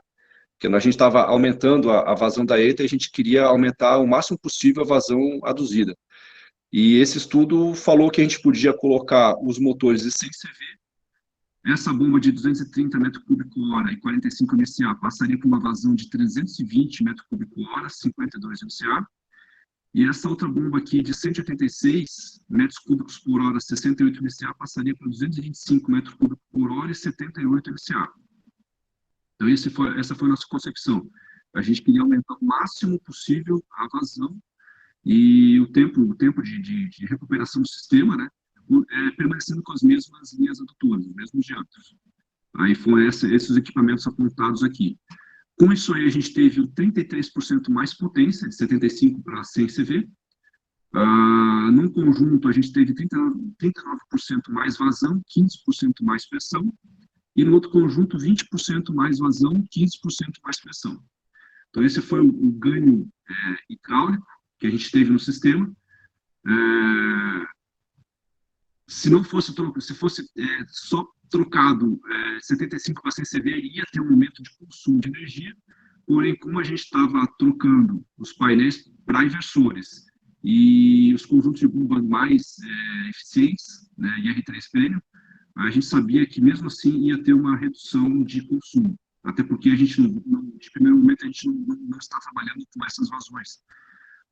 Com o inversor de frequência, a gente está trabalhando cerca de 90% da rotação, da amperagem desses motores. Tá? Então, a gente está com 90% a menos, 90% da capacidade de adução.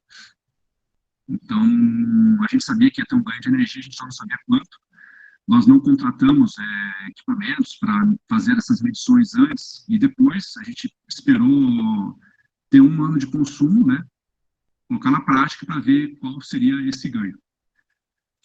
Aí, aquele gráfico que eu compartilhei inicialmente no grupo, né, nós tínhamos aqui o consumo de energia na casa dos 800, 850 kWh por ano, tá? Isso aqui é consumo anual, então é distribuído ao longo do ano, né? Não é mensal, é anual. Então, a gente tinha o consumo de energia na casa dos 800, 850, com picos aqui acima de 850. E com a instalação dos equipamentos e do painel, esse consumo baixou bastante, né? Hoje a gente está na casa dos 600, 650. Então, uma redução muito grande, foi sensível, tá? E financeiramente e também de segurança. Aqui eu coloquei um detalhe que ocorreu um problema aqui no painel elétrico, que ele acabou estourando e queimando todo o painel elétrico. A gente já estava com a obra, todo o projeto em andamento, não estava a obra contratada, mas estava em andamento, e a gente acabou tendo que comprar um inversor e colocando e preparando um painel, tá? Nesse ponto aqui, foi em janeiro de 2020. Nesse ponto aqui, a gente colocou um painel provisório com o inversor. E já teve uma quedinha aqui no consumo. Tá? Teve, lógico, um pico, mas esse pico ficou abaixo dos picos anteriores. E a gente já sentiu uma queda, analisando o gráfico agora, eu vi, essa queda aqui foi do quê? Então, foi desse inversor que a gente colocou em janeiro de 2020, tá? Mas a redução principal foi com a instalação das bombas, assim como o Packer falou que a redução com o inversor há uma redução, mas não é tão significativa. E com a instalação do painel e depois dos motores, essa redução de consumo foi muito sensível, esse ganho, essa economia. Então, a gente trocou os 4 motores, né, por 4 motores de CCV, teve uma redução de 196 mil kWh/ano, tá, ou 24%, então uma redução de 24% no consumo de energia. Isso é financeiramente uma economia de 155 mil reais por ano. Nós tivemos um custo de aquisição dos motores de 251 mil reais. Então, o payback com a troca dos motores foi de 1,6 anos, tá? 19 meses e 6 dias. Se eu colocar também o custo da parte elétrica em si, de toda a ETA, tá? Que a gente trocou toda a parte elétrica, painéis, aí o investimento pula para 600 mil e o payback para 3,87 anos, praticamente 4 anos de payback para tudo o retorno do investimento aqui. Como a gente realizou essas obras aqui em 2020, no início de 2020, então até 2024 esses equipamentos seriam pagos, né? Todo esse investimento na melhoria estaria pago. Só que o ganho de confiança com esses painéis aqui é impagável, né? Só você saber que tem inversor de potência, você consegue fazer toda a operação e mudança de frequência pela telemetria. Isso aqui é um ganho não dá para contar, é incontável. Aí, o último gráfico aqui, eu coloquei aqui o gráfico de quilowatt-hora por metro cúbico, né? O Packer falou que seria o melhor indicador, né? Desde 2014, o indicador de consumo de energia por volume de água produzido e saindo da nossa ETA, passando por aquelas 2 bombas, aqueles 4 conjuntos lá. Uma reserva, então são 2 bombas. A gente vê aqui que tem uma média que até a época da obra aqui, uma média de 0,3 kWh por metro cúbico, e após a realização da obra, essa média caiu para 0,24 kWh metro cúbico, tá? Eu até extrapolei aqui o gráfico, caso a gente continuasse com esse consumo aqui, sem intervenção, nós teríamos um gasto aí de 620 mil por ano, e com essa nova obra, a gente tem um gasto agora de 500 mil por ano, tá? Isso aqui é tudo dado real, foi pego as contas de energia e essa foi a economia, né, em função do volume produzido. Então, nós tivemos uma redução de 19% no custo energético de produção de água aqui no nosso sistema. 20% é bastante, tá? Então, é bem considerável isso aí e serviu de motivação para a gente estar fazendo outros estudos nas nossas casas de bomba aí. As bombas não eram muito antigas, tá? 98, nós temos bombas nessa mesma época aí, mas a gente já acabou trocando outras bombas nas casas bombas isoladas aí no decorrer dos anos. E é sempre visando isso aí, colocar painel com inversor de frequência, ligado na telemetria, e bombas com motores IR3 Premium, tá? Que são mais confiáveis, mais novos e mais eficientes. Hugo, com licença, nós temos uma pergunta aqui do Ricardo Meyer, que levantou a mão. Fica à vontade, Ricardo. Bom dia, Hugo. Na verdade, não é uma pergunta, é só uma constatação que o SAMAI de Rio Negrinho ele possui 100% de macromedição e que esses macromedidores foram todos aferidos através de pictometria, né? Então, isso mostra que esses dados, tanto do índice baixíssimo de perdas em litros ligação dia e esses dados de quilowatt por metro cúbico reduzido, eles são altamente confiáveis em função dessa macromedição e dessa aferição dos macromedidores. Só uma constatação, Hugo. Parabéns pela apresentação. Obrigado, Ricardo. A gente, para validar esses dados, a gente fez uma aferição nos nossos macromedidores, e a aferição mostrou que eles estavam funcionando, estavam em perfeito funcionamento, então a gente não fez nem compensação. Tinha lá um errinho mínimo, mas a gente não está fazendo essa compensação ali. É um erro muito pequeno e não achamos necessário fazer essa compensação. Tá? E agora a gente vai, deu até essa oscilação aqui, está acontecendo porque nós estamos com um problema no um desses macromedidores, e a gente não consegue consertar esses macros, e eu já estou, essa semana a gente vai estar dando entrada no processo de licitação para compra de 2 macros novos, mais modernos, que vão poder trazer até mais dados para a telemetria. E por isso que a gente está fazendo, está dando essa oscilação aqui de repente, porque a gente está fazendo uma estimativa em função do volume captado, né? Em função do volume produzido, está sendo uma estimativa em função do volume captado, porque um dos nossos macros está sem funcionar. Bom, pessoal, a apresentação é isso, não sei se temos algumas perguntas. Sim, nós temos mais uma pergunta aqui, por gentileza. Vocês têm sobra de capacidade de reservação após o tratamento para verificar se já houve algum plano de operação de reservação para tentar deslocar o horário de pico, do consumo do horário de ponta, que o custo de energia elétrica é mais alto, né? É a pergunta da Aqua Salutares, por gentileza. O consumo de ponta aqui na nossa ETA, praticamente a gente desliga as bombas no horário de ponta. Tá, das 7 até as 9 ali, a gente desliga as bombas, e esse volume de reservação baixa, né, mas a gente recupera logo em seguida. Então, a gente, no horário de ponta, a gente está reduzindo o consumo em função do desligamento de bombas. Não sei se é isso que foi perguntar, não consegui ouvir o começo da pergunta. Ela pediu se teria alguma sobra de capacidade de reservação para poder possibilitar esse desligamento no horário de ponta, né? Acredito que... Então a gente tem, mas acaba esvaziando um pouco os reservatórios, mas a gente ainda tem uma capacidade de reservação que dá essa condição para a gente ainda pode, né, fazer isso aí. Legal. No momento de perguntas, era isso aqui, ela está agradecendo a resposta.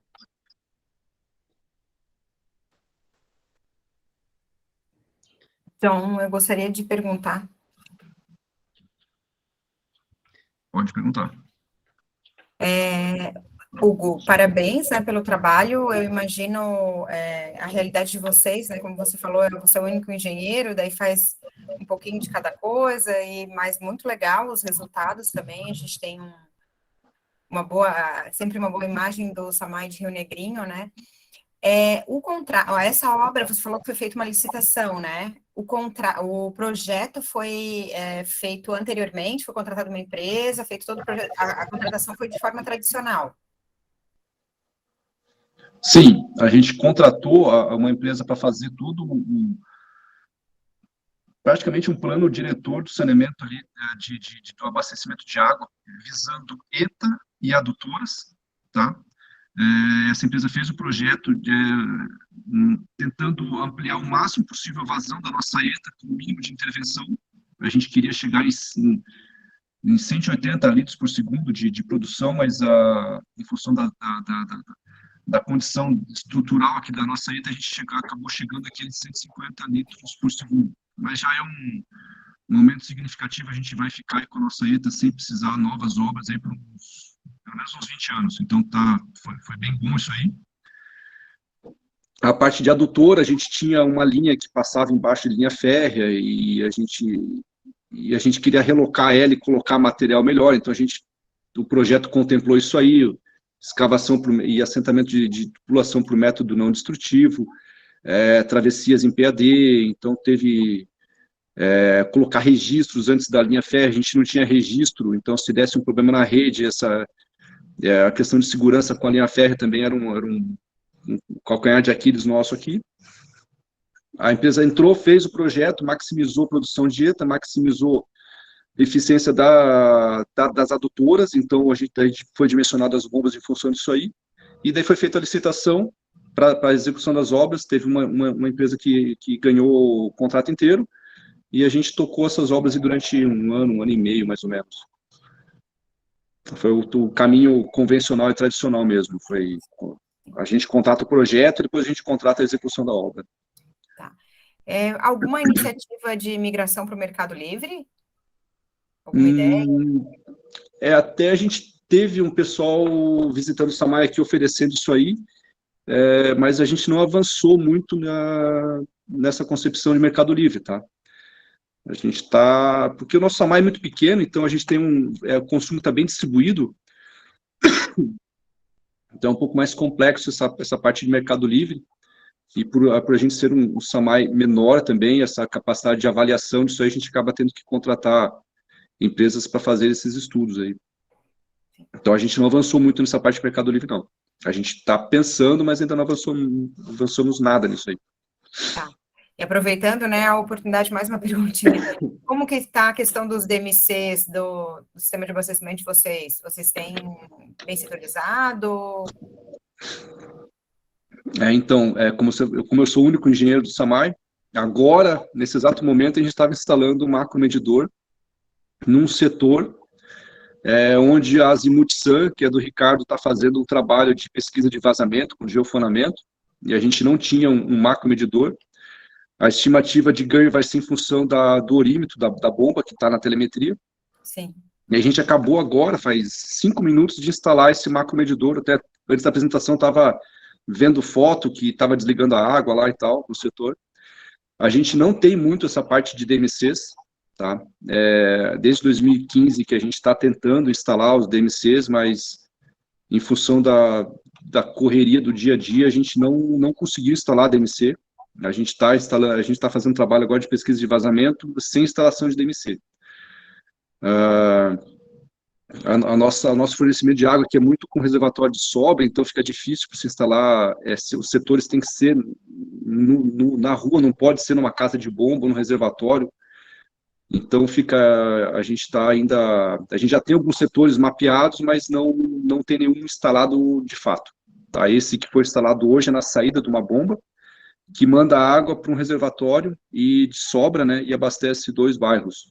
Então, a gente vai hoje agora instalar nosso primeiro macromedidor fora da ETA, né, que não é nem a água bruta, nem a água tratada que sai da ETA. Então, a gente está começando ainda esse trabalho aí. É bem difícil mesmo, Hugo, é mais assim, para a gente trocar figurinhas mesmo, que a gente também está nessa luta aí, para conseguir setorizar e fatiar as perdas para tentar baixar. Mas parabéns pelo trabalho, os índices de vocês são muito bons, o resultado alcançado com esse trabalho também é muito bom. Parabéns. Valeu, obrigado pelo espaço aí, e estamos à disposição do grupo aí para qualquer dúvidas adicionais aí, a gente vai conversando pelo WhatsApp aí, beleza? Obrigado.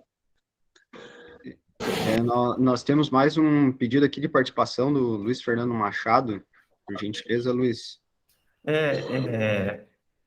Primeiramente, eu gostaria de parabenizar o Hugo, né? Sozinho aí é um desafio hercúleo, né? Praticamente, né? Porque o único engenheiro do departamento, né? Mas a minha pergunta é o seguinte: tanto o Hugo quanto o Diego mostraram que a importância da criação de uma linha de base muito bem feita com os dados precisos, né? O Hugo conseguiu isso parametrizando os medidores de vazão, mas em muitos lugares esses instrumentos nem sempre têm esse tipo de calibração, né? Ou peca por não ter. E aí todo esse trabalho acaba indo por água abaixo, porque não é possível aferir o pós, né? A minha pergunta é o seguinte: é mais como a Clarice disse, para trocar figurinhas, né? Eu gostaria de saber assim, como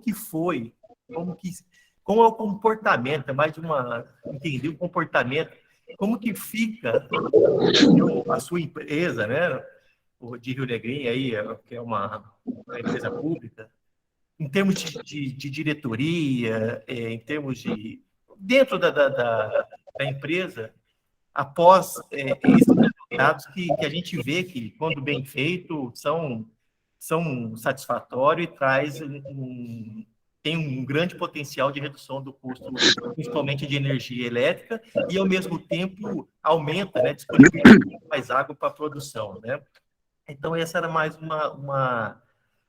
uma questão para eu entender um pouco como que fica, se tem essa quebra de barreira, que a princípio você deve ter encontrado um monte, né, antes de começar o trabalho, né? Como que fica após?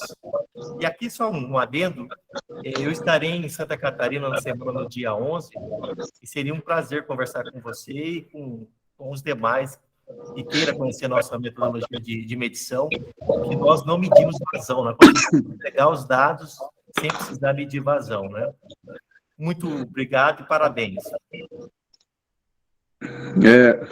Bom, essa parte de diretoria, principalmente de companhias municipais, aí são cargos indicados politicamente, né? Eu tive o privilégio de assumir como diretor do SAMAI em 2015, 2016, que foi onde eu comecei a atuar na parte de perdas, então eu não precisei convencer o diretor, porque eu era o diretor.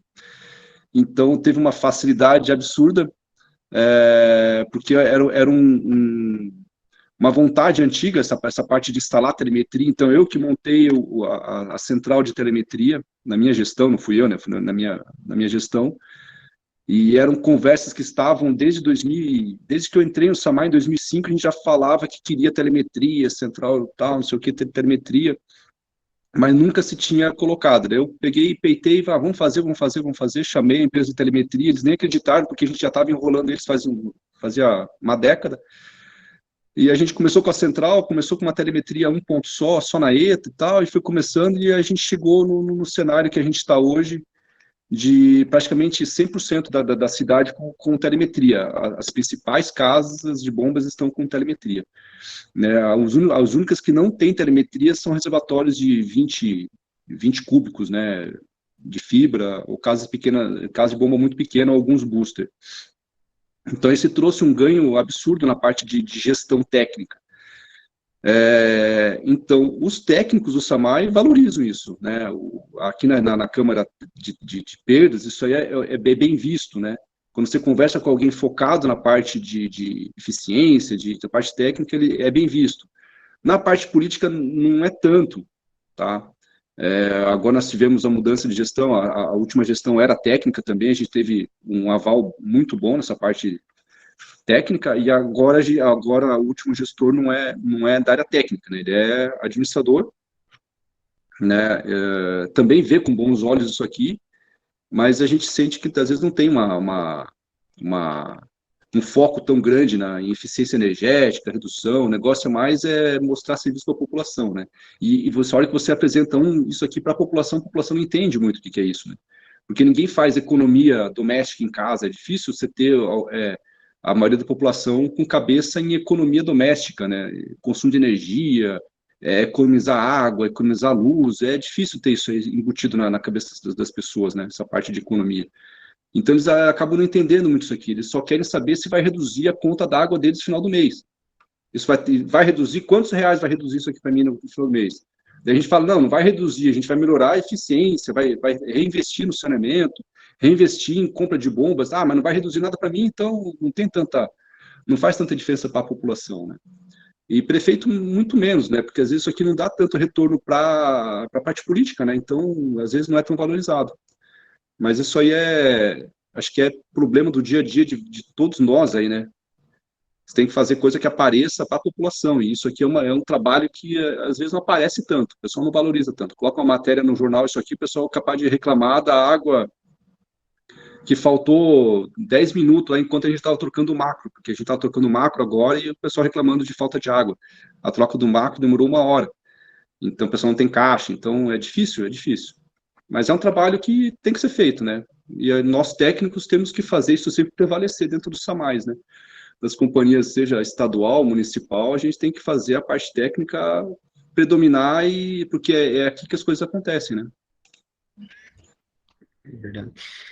Nós temos uma participação aqui, um pedido de participação do Ricardo Meyer, por gentileza, Ricardo. Não, na verdade, é uma participação, é mais uma provocação. Isso aí faz com que o teu prefeito não aumente a água, né, Hugo? Tá sobrando dinheiro, né, cara? Que é um absurdo, né? Então, na verdade, é isso aí mesmo. Mas eu acho que, eu sempre falo que a nossa geração, né, a geração da nossa geração que estamos participando da Câmara Temática, é isso aí, é gestão, é recurso, é técnica. Eu acho que a gente, todo mundo está de parabéns, né, Hugo, de tá fazendo esse tipo de trabalho, porque até então as companhias de saneamento não tinham esse foco, principalmente estadual, né? E ia aumentando a tarifa, ia aumentando, não tinha gestão, não reduzia perdas, né? Então, isso aí é importante. E as companhias de saneamento municipal e as privadas estão de parabéns. Beleza, pessoal? Parabéns. Legal. Só compartilhando uma informação, não é exatamente eficiência energética ali, mas como vocês tocaram no assunto da adequação ao mercado livre de energia, né? A Casan, ela conseguiu se inserir no mercado livre de energia em 3 instalações no estado e há uma expectativa de redução de custo de 30% do valor de energia final, né? É uma dificuldade no saneamento, porque existe alguns parâmetros que devem ser atendidos para a instalação, para ela se adequar ao mercado livre. E como nós até temos o consumo, mas as nossas instalações, elas têm uma capilaridade enorme, então elas não ficam concentradas no mesmo local, né? Isso é uma dificuldade de saneamento. Mas os nossos maiores consumidores ali, as nossas unidades, eles estão conseguindo se adequar, né? Que são com capacidade de 1 mega instalado, de 500 kVA e para cima, né? É só uma contribuição. Não é exatamente eficiência energética, mas gera uma economia significativa, né? Então, pessoal, não sei se não temos mais perguntas. Então, agradeço o Hugo pela participação, pela apresentação. Vocês conseguiram um resultado bastante significativo, né? 24% de economia de energia é bem expressivo. Então de parabéns pelo trabalho. Oi, John, só a Andréia abriu ali, eu acho que alguns recados paroquiais, Andréia. Não, Clarissa, só para agradecer os palestrantes de hoje, muito importante as apresentações, esse compartilhamento de informações.